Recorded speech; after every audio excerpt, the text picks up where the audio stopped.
October 7th, 2019. Second. All in favor? Aye. Aye. Any opposed? Meeting minutes from October 7th pass. HSM1, approval of the minutes of October 7th, 2019. Meeting draft Human Services Committee minutes, October 7th, 2019. Okay. Public comment. Perfect. Let's see.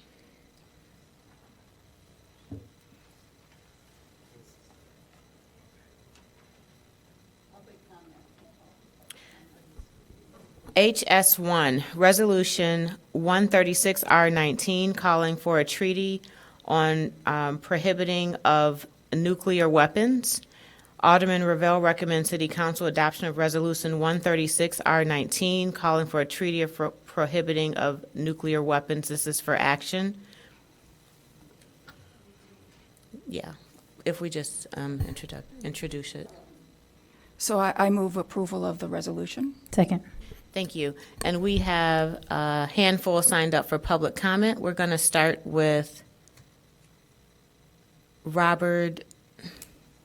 Oldershaw. Thank you for being here. Yes. Thank you, Alderman Simmons. Good evening, everyone. I am Father Robert Oldershaw, emeritus pastor of St. Nicholas Church in South Evanston, where I served as senior pastor for 18 years. And when I first came to the parish 18 years ago, the first person I met practically was a woman named Bernice Barta, who was on fire with concern for peace and justice, and she wanted to put a sign up, nuclear-free zone, right in front of the church. So I'm putting up that sign right now, though I'm not the pastor. Here's the sign. I join many church and community members in urging you to support the Back from the Brink anti-nuclear resolution and pass it on to the City Council for affirmation and support.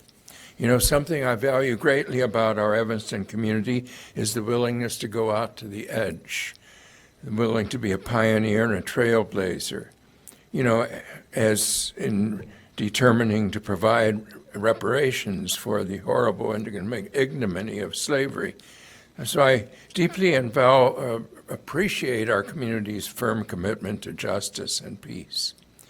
So calling upon the United States government to embrace the Treaty on the Prohibition of Nuclear Weapons is a sign of this community's commitment to peace and justice, and as they join 33 other municipalities across the country in doing this. Those of us alive in 1945, I was 9 years old at that time, in August of 1945, and witnessed the horrendous destruction of human life in Japan by an atom bomb that had far less power than the 14,000 nuclear weapons in the arsenals of 9 nations today. There we saw the vaporization, really, of 140,000 lives in Hiroshima and 74,000 in Nagasaki. Though 122 nations in 2017 called for the elimination of all nuclear weapons by approving the UN treaty, the glaring reality is that the United States is not among the 79 signatories and the 33 nations that have ratified or acceded to it. Instead, over the next 30 years, our country plans to spend an estimated $1.7 trillion to replace its entire nuclear arsenal. This is madness. You know it, I know it, the whole world knows it. Pope Francis, on the first day of his tour in Japan, visited Hiroshima and Nagasaki and delivered a clear message last month that possessing or declaring atomic weapons is immoral. He didn't allow for eventual disarmament, which had been allowed in the past in our church. He said that peace and international stability are incompatible with attempts to build upon the fear of mutual destruction or the threat of total annihilation. In a world where millions of children and families live in inhumane conditions, the money that is squandered and the fortunes made through the manufacture upgrading, maintenance, and sale of ever more destructive weapons are an affront crying out to heaven. If we take into account the risk of an accidental detonation as a result of an error of any kind, the threat of their use as well as their very possession is to be firmly condemned. I was in Hawaii several years ago when an emergency alert sounded, ballistic missile threat inbound to Hawaii. Seek immediate shelter. This is not a drill. You should have witnessed the reaction, the fear, the paralysis. Things like putting children in manholes or gathering the family under a kitchen table. The alert proved to be a human error, but think of what it might have triggered. So I fear what human error on the part of the President of the United States, what his rhetoric alone could cause, and actions like withdrawing the U.S. from the INF Treaty. I believe it's critical that the Evanston community take a strong stand against nuclear weapons, that we dare to go out to the edge, to join the 35 municipalities and 4 state governments calling upon the government of the United States to become a signatory to the treaty to prohibit nuclear weapons. So I ask you, members of the Human Services Committee, to support and forward the Back from the Brink anti-nuclear resolution to the full City Council. Thank you.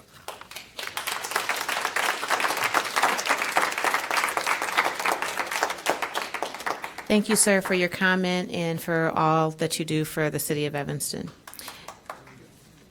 David Combs. And you have 3 minutes. Thank you. I'd like to speak briefly in support of Father Bob Oldershaw's comments on this resolution and recommend specifically that the Human Services Committee here in Evanston pass this resolution through the committee because it is a local resolution, and these issues are, while global and international, they are local issues. Father Bob mentioned that over $1 trillion is projected to be spent on nuclear weapons over the next 30 years, but every year, including this year, $22.3 million leaves Evanston for nuclear weapons-related expenses. And that dollar amount will continue for the foreseeable future, and we as taxpayers deserve to have a voice in that because we are paying for these weapons. This is also a local public health and safety issue. We know that in the unimaginable event of a nuclear exchange involving the United States, Chicago would almost certainly be a primary target. And if a nuclear weapon were to be detonated anywhere near Chicago, Evanston would almost certainly be devastated. There is nothing that we can do to protect ourselves or to defend ourselves in Evanston from a nuclear attack. All that we can do is seek to prevent that situation from ever occurring.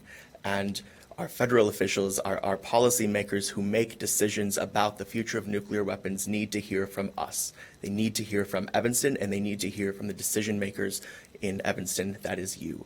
Jan Schakowsky is waiting. Our member of Congress, Representative Schakowsky, has stepped forward. She has co-sponsored a bill that is that first step to ensure that the United States never uses a nuclear weapon first. But she needs to hear from us and from you to take further steps to continue forward down that path. The senators from Illinois, Senators Durbin and Duckworth, need to hear from us and from you. And so I ask you, with this small amount of time, please do the portion of your job that involves representing us and representing our voice, because we need our voice to be heard in this conversation. Thank you. Thank you. Margaret Flitt Clark. I apologize. I thought that was a general sign-in, but I do support this resolution, not planning to make a statement. Thank you. Thank you for sharing. Jackie McKay. I also sided without understanding quite that was for a speaking role here, but I am the Peace and Justice Would you like to come to the mic? Well, Yeah. You have 3 minutes. I am the Peace and Justice Committee Chair at Lake Street Church of Evanston. And our committee and also our new pastor is very much in support of this. We have an environmental committee, and one of the chief things that we work on is the eradication of nuclear threat. And I could not say better than Father Obershar and David the many reasons there are for that. And I really appreciate that David focused on specifically Evanston should be concerned. And I ask that the council, that this group move that forward into this council, and that we are able to work toward Evanston as a municipality becoming supportive of this life-giving idea. Thank you for your comment. We have Father Kevin Feeney, maybe, or Mr. Kevin Feeney.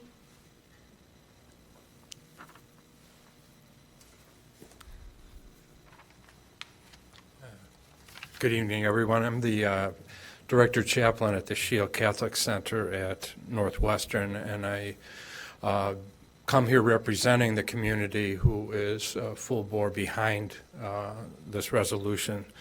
And so in a few words, I just echo the sentiments and thoughts of those who have gone before.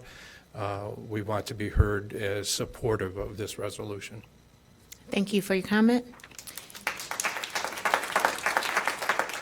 And that is the end of public comment for that agenda item. Is there discussion?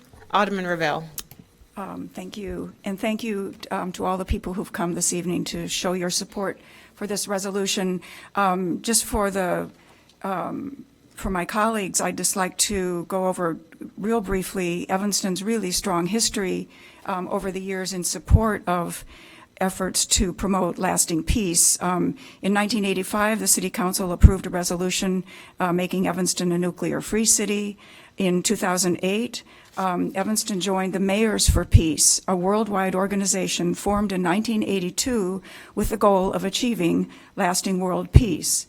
And as a member of the U.S. Conference of Mayors, we have supported a series of resolutions from the Mayors for Peace, including a resolution in 2017 that welcomed the negotiations that were then underway at the United Nations to craft the treaty to prohibit nuclear weapons, which is the subject of the resolution that we're thinking about this evening. That 2017 resolution also urged all U.S. mayors to take action at the municipal level to raise public awareness of the humanitarian and financial costs of nuclear weapons, which we've been hearing about from our speakers this evening, and the urgent need for good faith U.S. participation in negotiating the global elimination of nuclear weapons. Currently, the Mayors for Peace 2017-2020 Action Plan sets as a major objective the total abolition of nuclear weapons. And to promote that objective, the group has launched a petition drive calling for all states, all nations, to join the Treaty on the Prohibition of Nuclear Weapons as soon as possible.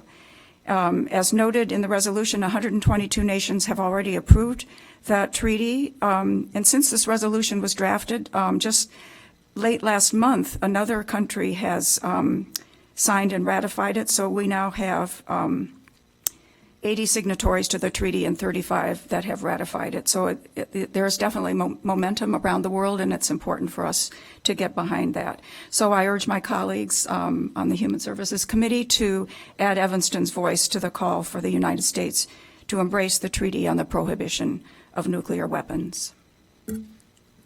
Move approval? We already Oh, did. second? Okay, all in favor? Aye. Any opposed? Motion passes.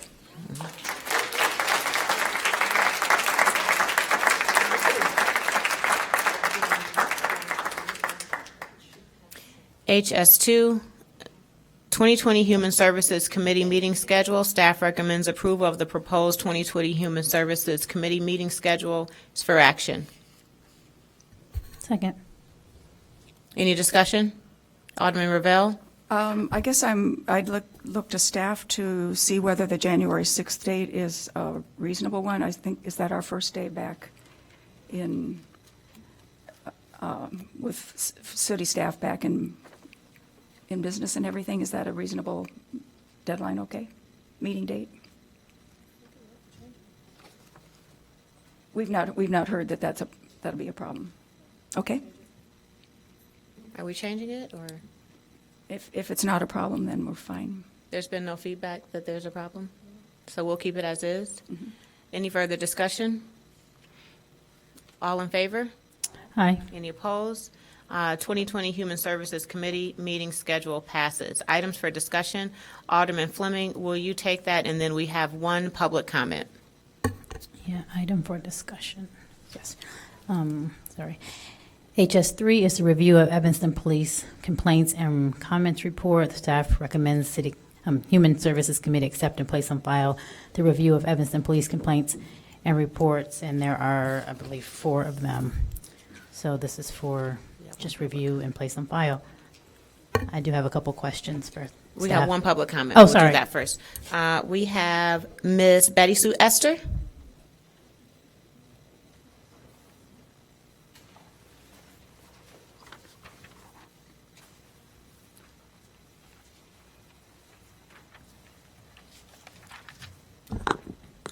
Good evening. Back in December and during all of the month of the discussion of the Citizen Police Board Review Committee that you established and supposed to take place, as you said, in operation in January. My question that I have always raised with you and constantly and still do, when are you going to bring this information to the public and tell them how this committee is going to work, how this has changed from them doing the complaints and filing the complaints? How long will it take once they file a complaint? Where are they supposed to go to file a complaint? None of that information has not been given out to the community. And January the 1st is around the corner. So, for those that wish to file a complaint come January the 1st, what are they to do? And where are they to go? And what instruction do you have for them? And when will they be receiving that instruction? Or will the time frame for doing and making decision on complaints remain the same, 3 months or longer, like it is now? Thank you. Thank you, Ms. Esther. Do we have staff or anyone on that committee that can speak to the process? I think Ms. Richardson you. went home sick, so. Pardon? Good evening, Madam Chair, members of the committee. Alexandra Ruggie, Assistant City Attorney. So filing a complaint remains the same. Complaints are accepted here at the Civic Center in the Administrative Adjudications Office, and they can also be issued at the Police Department, but you can do either the Police Department or the Civic Center here on the 2nd floor. As far as the review of the complaints, the complaint has to be investigated by the police department. Once that investigation is completed, it will go to the new Citizen Police Review Commission and then come to Human Services. Thank you. Alderman Fleming?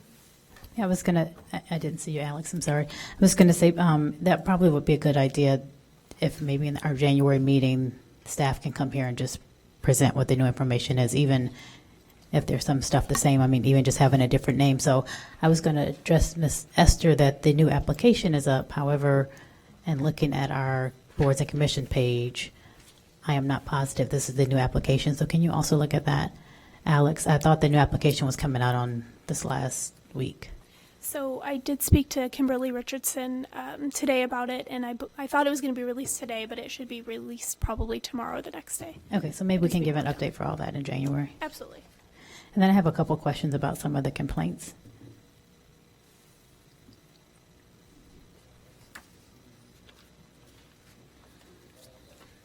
Good evening, members of the committee.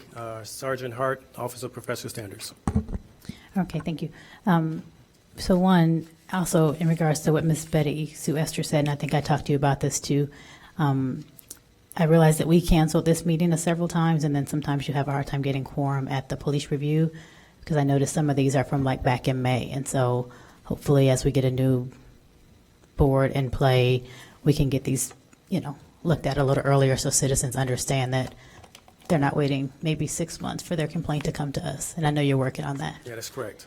Okay, so 19-04, my question is, Is there not body camera footage? The complaint had to do with something that the complainant said that they heard our officer say. No, this was a conversation that was had over the phone, and the complaint was filed 8 months later. Okay. And then my second one for 1908, I don't know in terms of the time frame, but it talked about a female officer being called into the scene. I guess, can you help me understand why a female officer wasn't called in earlier? It seemed like between the time of the officers first having the interaction and then the fire department coming, there were several people in the building or in the unit. Yes, there were several officers, and there was one officer and several firemen there. Once they realized that she wasn't going to open the door and that the situation may continue to escalate, that's when the female was asked to come to the scene. That particular female is not assigned to patrol. She's assigned to a specialized unit, so at that time, I'm not sure she was away on another assignment, so it took her a few minutes to get there. Okay. And realizing this is still, a confidential process, which I appreciate. So some of the details in terms of the medical and mental health needs were helpful, but at the same time, I just want to make sure we're mindful of, in case information ever did become public, that we're not oversharing someone's mental health or medical information in these documents. And then 1910, I know it was unfounded, and I guess my only statement is it seems like we have several complaints that come throughout the year that have to do with what a citizen would consider tone of voice and not being overly friendly or sympathetic or empathetic.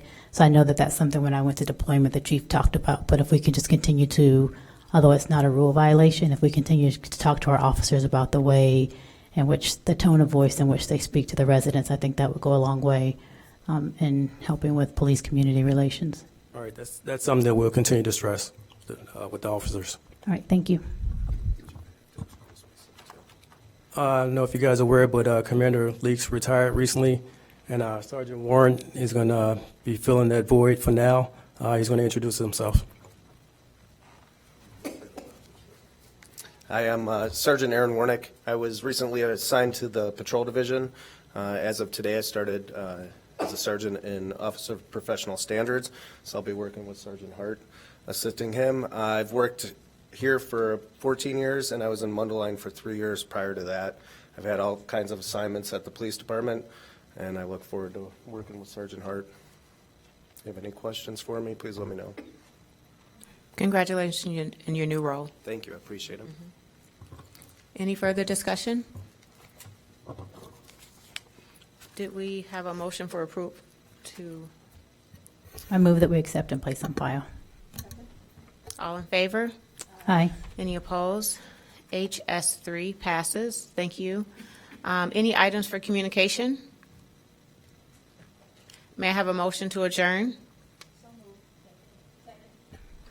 Meeting is adjourned.